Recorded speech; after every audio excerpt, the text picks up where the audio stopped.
હવે પછી આપણે આસન કરીશું તિર્યક ભુજંગાસન। એ હું તમને બતાવું છું। પગ 3 ફૂટ પહોળા કરવાનું, હાથ ચેસ્ટની બાજુમાં મૂકી દેવાનું અને શ્વાસ લઈને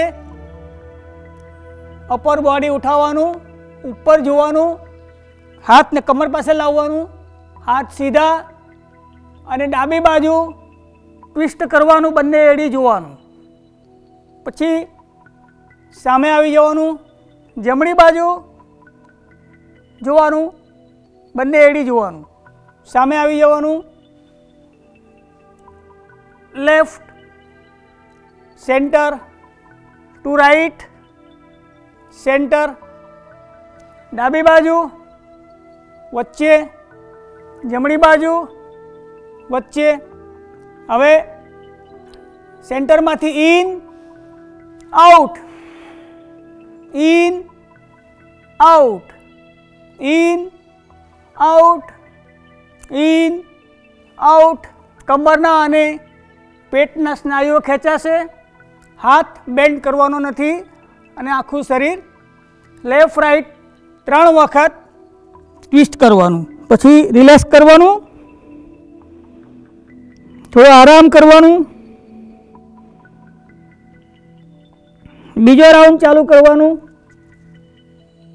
in out, in out, in out, in out, in out, in out, in out, in out, in relax.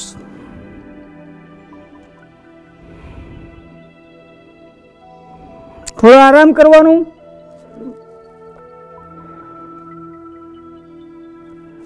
ત્રીજો રાઉન્ડ સેમ કરવાનું છે, ભુજંગાસન કરવાનું, પગને પહોળા જ રાખવાનું। In out, in out, in out, in out, in out, in out, in out, in out, in out, in out, in out, in out, in relax. તમારાથી જેટલું સહન થાય એટલું કરવાનું છે।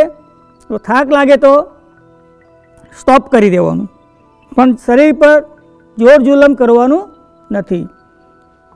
તિર્યક ભુજંગાસનનો છેલ્લો round, in out, in out, centre to left centre to right centre to left centre to right, in out, in out, in relax. Crocodile પોસ્ચરમાં આવી જવાનું અને રિલેક્સ બનવાનું। તમારા શ્વાસ જુઓ, ફાસ્ટ ચાલે છે।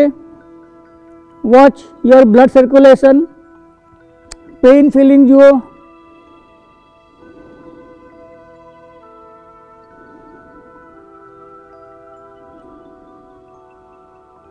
થોડો આરામ લઈને પછી આપણે આગળ જવાનું છે। પીઠ પર સૂઈ જવાનું।